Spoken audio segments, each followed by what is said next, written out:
Hello students, I am Anjali Patel from Samarpan Gyan School. Today we are going to learn Hindi of class 10. In Hindi, we are going to study about स्पर्श lesson number 2 diary का पन्ना, जिसके लेखक है सीताराम सक्सेरिया। तो बच्चों, हमने पहले video में क्या देखा था? हमने यह देखा था कि जब स्त्री समाज अपना जुलूस लेकर आगे बढ़ रही थी तो कहीं ना कहीं यहाँ पर कोलकाता वासी भी गली गली से जुलूस निकालकर आगे बढ़ रहे थे, जिसमें हमने अंग्रेज़ों को खुला चैलेंज दिया था कि हम मॉन्यूमेंट पे 4:24 पर अपना झंडा फहराएंगे। तो बच्चों, आज हम जानेंगे कि उस जुलूस में सुभाष बाबू की क्या भूमिका थी, कि उन्होंने उस जुलूस में अपना नेतृत्व कैसे लिया था। तो चलो जानते हैं। ठीक 4:10 पर सुभाष बाबू जुलूस लेकर आए। उनको चौरंगी पर ही रोक गया, पर भीड़ की अधिकता के कारण पुलिस जुलूस को रोक नहीं सकी। मैदान के मोड़ पर पहुंचते ही पुलिस ने लाठियां चलानी शुरू कर दी। बहुत आदमी घायल हुए। सुभाष बाबू पर भी लाठियां पड़ी। सुभाष बाबू बहुत जोर से वंदे मातरम बोल रहे थे। ज्योतिर्मय गांगुली ने सुभाष बाबू से कहा, आप इधर आ जाइए, पर सुभाष बाबू ने कहा आगे बढ़ना है।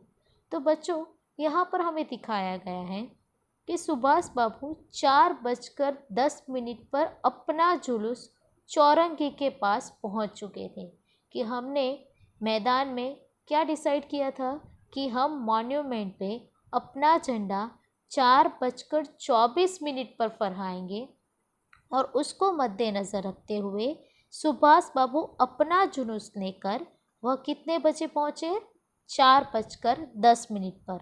और बच्चों, होता क्या है कि वहाँ पर जैसे ही सुभाष बाबू अपने जुलूस के साथ अपना जुलूस का नेतृत्व करते हुए जब चौरंगी मतलब के 4 रास्ते, कि ऐसी जगह जहाँ पर 4 रास्ते मिलते हो, कि वहाँ पर ही पुलिस ने उन्हें रोक दिया गया। परंतु जुलूस है वो आगे बढ़ रहा था, और इतना ही नहीं, जुलूस है वो सब जगह से आगे आ रहा था। मतलब कि चारों रास्ते से जुलूस आ रहा था। इट मीन्स कि यहाँ पर भीड़ ज़्यादा थी। लोगों की अधिकता के कारण पुलिस है वो नाकामयाब रही कि वो उस जुलूस को रोक नहीं पाए। उसके बाद मैदान के मोड़ पर पहुँचते ही कि जब सुभाष बाबू का जुलूस आगे ही बढ़ रहा था, और जब वो मैदान के नज़दीक मतलब कि मॉन्यूमेंट के नज़दीक जाने लगा, तो वहाँ पर पुलिस ने लाठियाँ चलानी शुरू कर दी। बच्चों, आपने देखा होगा कि जब यहाँ पर कोई आंदोलन करता है, और जब लोग आंदोलन करते हैं, और जब वो अपने कायदे कानून के खिलाफ जाते हैं, तो पुलिस क्या करते हैं, जिसके लिए वो लाठियाँ चलाने का अधिकार उसे सरकार के द्वारा दिए जाते हैं। तो कहीं ना कहीं वही अधिकार के साथ यहाँ पर अंग्रेज पुलिस वह सुभाष बाबू के जुलूस पर लाठियाँ चलाना शुरू कर देता है। और इतना ही नहीं, यहाँ पर जो लाठियाँ चल रही थी, जिसके कारण बहुत लोग घायल भी हुए, फिर भी यह जुलूस है जो आगे ही बढ़ता रहा। और इतना ही नहीं, यहाँ पर जुलूस में शामिल हुए लोगों पर ही लाठी नहीं चली, पर यहाँ पर वो लोग ने सुभाष बाबू के ऊपर भी लाठियाँ चलाई। पर यहाँ पर सुभाष बाबू है जो पीछे हटने वालों में से तो नहीं थे, कि जैसे लाठियाँ चल रही थी वैसे वैसे सुभाष बाबू जोर जोर से वंदे मातरम बोल रहे थे, और वंदे मातरम बोले जा रहे थे। और उसके ही साथ जो अंग्रेज पुलिस थे वो और गुस्से में आ गई, और गुस्से के कारण वो सुभाष बाबू को और मारने लगे।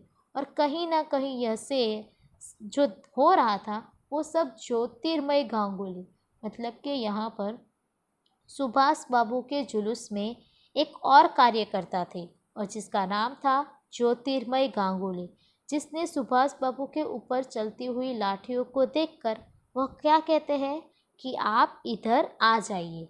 परंतु यहाँ पर सुभाष बाबू वहाँ से हटे नहीं, और उन्होंने ज्योतिर्मय गांगुली से यह कहा कि हमें यहाँ पर हटना नहीं कि नहीं रुकना है, हमें तो यहाँ से आगे बढ़ना है।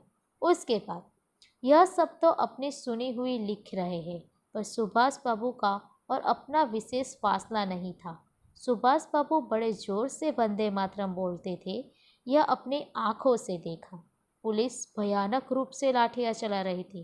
क्षितिज चैटर्जी का फटा हुआ सिर देखकर तथा उसका बहता हुआ खून देखकर आंख मिच जाती थी। इधर यह हालत हो रही थी कि उधर स्त्रियों मॉन्यूमेंट की सीढ़ियां पर चढ़ा फरहा रही थी और घोषणा पढ़ रही थी। स्त्रियां बहुत बड़ी संख्या में पहुंच गई थी। प्रायः सबके पास झंडा था। जो वॉलेंटियर गए थे वे भी अपने स्थान से लाठियां पढ़ने पर भी हट नहीं रहे थे। तो बच्चों, यहाँ पर यह होता है कि सुभाष बाबू आगे बढ़ रहे हैं। उनको ज्योतिर्मय गांगुली ने भी कहा कि आप इधर से हट जाओ, परंतु सुभाष बाबू का सिर्फ एक ही गोल है कि उन्हें सिर्फ आगे बढ़ना है।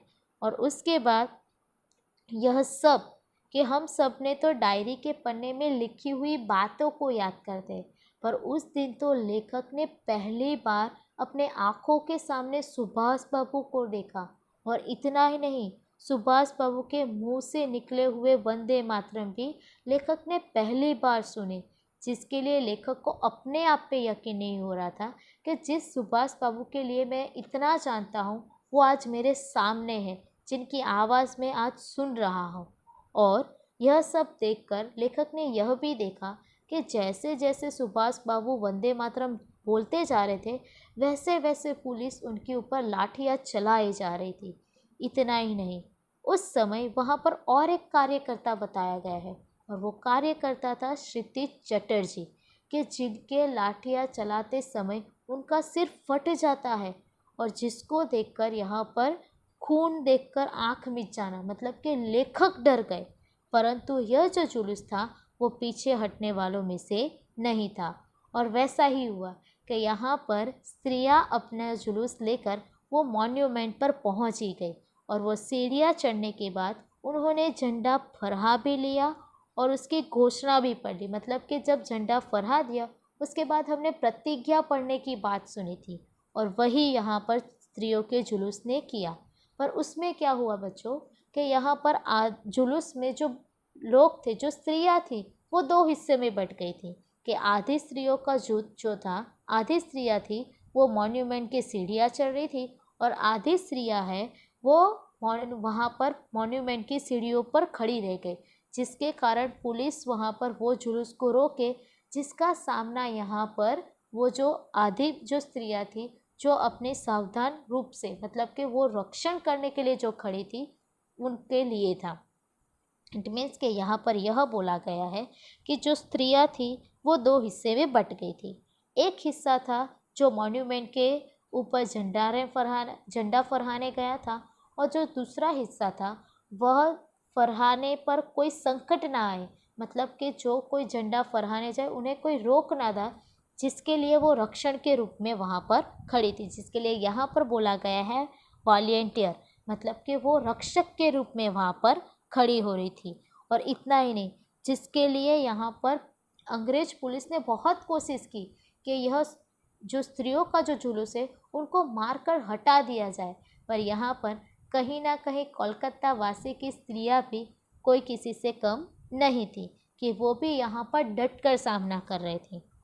सुभाष बाबू को पकड़ लिया गया और गाड़ी में बैठाकर लाल बाजार लॉकअप में भेज दिया गया। कुछ देर बाद ही स्त्रियां जुलूस बनाकर वहां से चली। साथ में बहुत बड़ी भीड़ इकट्ठी हो गई। बीच में पुलिस कुछ ठंडी पड़ी थी, उसने फिर डंडे चलाने शुरू कर दिए। तो यहाँ पर यह ऐसा हुआ कि अंग्रेज पुलिस को पता चल गया कि यह जो जुलूस है जिसका मेन करता धरता, मतलब कि उसका जो मेन नेतृत्व कौन कर रहा था, सुभाष बाबू। तो उन्होंने ऐसा सोचा क्यों ना हम सुभाष बाबू को ही पकड़ ले, कि अगर नेतृत्व करने वाला लीडर ही नहीं रहेगा तो यह जो जुलूस है वो आगे नहीं बढ़ेगा। पर ऐसा कुछ भी वहाँ पर नहीं हुआ कि वो लोग ने सुभाष बाबू को गिरफ्तार कर लिया। मतलब कि पकड़ने के बाद वो सुभाष बाबू को गाड़ी में बिठाकर लाल बाजार लॉकअप में भेज दिया गया।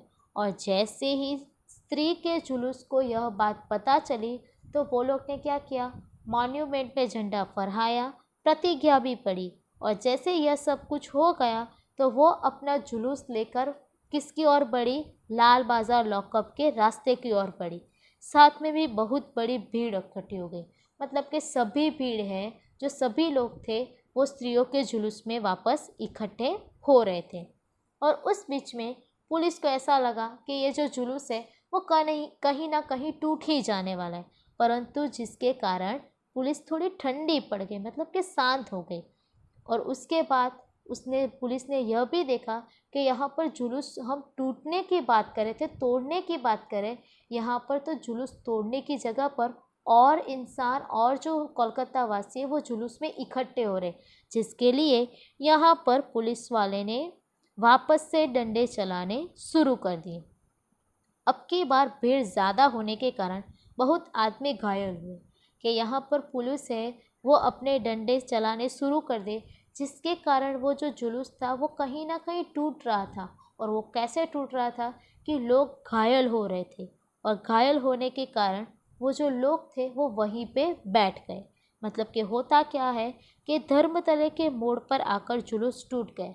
मतलब कि एक जगह पर आकर यहाँ पर हमारा जो कोलकाता वासियों ने जो जुलूस निकाला था वो टूट जाता है। और वो कहाँ पर टूटता है? धर्मतले के मोड़ पर। करीब 50 से 60 स्त्रियां वहीं मोड़ पर बैठ गई कि यहाँ पर अंग्रेज पुलिस ने स्त्रियों को भी नहीं बख्शा, कि उन्होंने वो लाठियाँ जो चला रहे थे वो कहीं ना कहीं उन्होंने स्त्रियों के ऊपर भी लाठियाँ चलाई, जिसके कारण स्त्रियों का जो जुलूस था वो धर्मतले के मोड़ पर आकर टूट जाता है, कि जिसके कारण 50 से 60 स्त्रियां वहाँ पर ही घायल हालत में वहाँ पर ही बैठ जाती हैं। पुलिस ने उनको भी पकड़ लिया। उन्होंने सुभाष बाबू को तो पकड़ा ही, पर कहीं ना कहीं जो घायल स्त्री थी उनको भी वो पकड़कर लाल बाजार के लॉकअप में भेज दिया गया। स्त्रियों का एक बार आगे बढ़ा, जिसका नेतृत्व विमल प्रतिभा कर रही थी। मतलब कि वो जो स्त्रियों का जो जुलूस था, जिसका नेतृत्व, जिसका लीडर कौन था? यहाँ पर एक स्त्री थी जिसका नाम था विमल प्रतिभा, कि जो वह जुलूस को आगे बढ़ा रही थी। उनको बहु बाजार के मोड़ पर रोक दिया गया। मतलब कि कहीं ना कहीं यह जो जुलूस आगे बढ़ रहा था स्त्रियों का, उनको भी रोक दिया गया। पर कहाँ पे रोक दिया गया? यहाँ पर बहु बाजार के मोड़ पर। और वही मोड़ पर बैठ गए। मतलब कि यहाँ पर जुलूस था वो टूट गया, कि आधा जुलूस धर्मतले के मोड़ पर टूट गया और दूसरा जो जुलूस था उन्हें वहाँ से आगे ही नहीं जा गया। कहाँ से आगे नहीं जाने दिया गया? बहु बाजार के आगे नहीं जाने दिया। आसपास बहुत बड़ी भीड़ इकट्ठी हो गई, जिस पर पुलिस बीच बीच में लाठियाँ चला रही थी, कि यहाँ पर जैसे ही जुलूस टूटता है फिर भी जो अंग्रेज पुलिस है वो कहीं ना कहीं वो लाठियाँ चलाना रोकता नहीं है। तो बच्चों, आज हमने यह देखा कि सुभाष बाबू तो अपना नेतृत्व कर ही रहा था, पर कहीं ना कहीं यहाँ पर यह कोलकाता के स्वतंत्रता संग्राम का जो आंदोलन था, जिसमें स्त्रियों ने भी अपनी भूमिका भी बहुत अच्छे से अदा की थी। अभी आगे क्या होता है जिसके विषय में हम आगे के वीडियो में देखेंगे। धन्यवाद।